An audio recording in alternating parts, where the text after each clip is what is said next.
Why is Bitcoin skyrocketing in price? Over just the last few months, Bitcoin has been on an unprecedented tear, with its value now flirting with an all-time high. And if you're wondering why Bitcoin is suddenly closing in on $100,000, the answer is a lot more complicated than simple hype or speculation. In fact, very little of this surge has to do with Bitcoin itself. Instead, the real cause can be found here at the Federal Reserve. You see, for decades now, central banks around the world have been printing money at an alarming rate. Governments tell us this is necessary to stimulate the economy, but it's clear that this experiment has failed spectacularly. The US dollar, like other fiat currencies, is in a slow motion collapse, with each new round of money printing resulting in the dollar losing more and more of its purchasing power. This is where Bitcoin's insane price jump comes into play. Because unlike fiat money, which can be devalued on a whim, Bitcoin is fundamentally scarce. Only 21 million will ever exist, period. And that's the key point. Bitcoin is fundamentally different from the money we're used to. Fiat currencies can be printed endlessly, diluting their value with every new dollar created. Bitcoin, on the other hand, is hard-coded to be scarce. When people say Bitcoin is digital gold, they're referring to its fixed supply and its resistance to manipulation.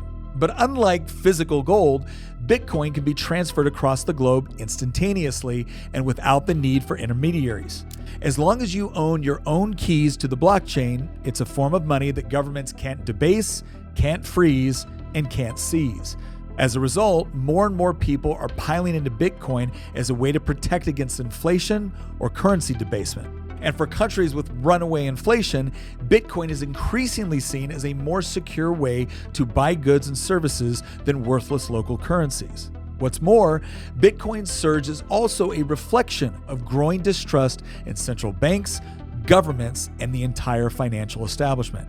It's become a way of opting out of a rigged game by choosing a monetary system that isn't controlled by any one person and isn't subject to political whims or inflationary pressures. Now, this hasn't made Bitcoin immune to bubbles. In 2018 and 2022, the cryptocurrency experienced huge crashes as millions of people piled onto what they saw as a get-rich-quick scheme.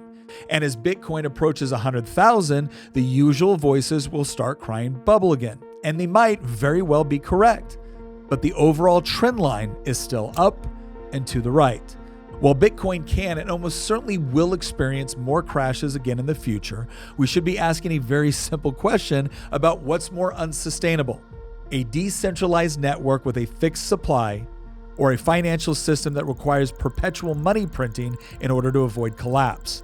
So whether or not Bitcoin will ultimately replace the dollar or the euro is a matter of debate. We simply don't know what will happen in the long scheme of things. But what should be abundantly clear over the last 5 years is that all fiat currencies will eventually collapse. Whether Bitcoin becomes the new global reserve or simply a hedge against the failures of central banks, one thing is becoming certain: the old monetary order is fading, and a new one could soon be born.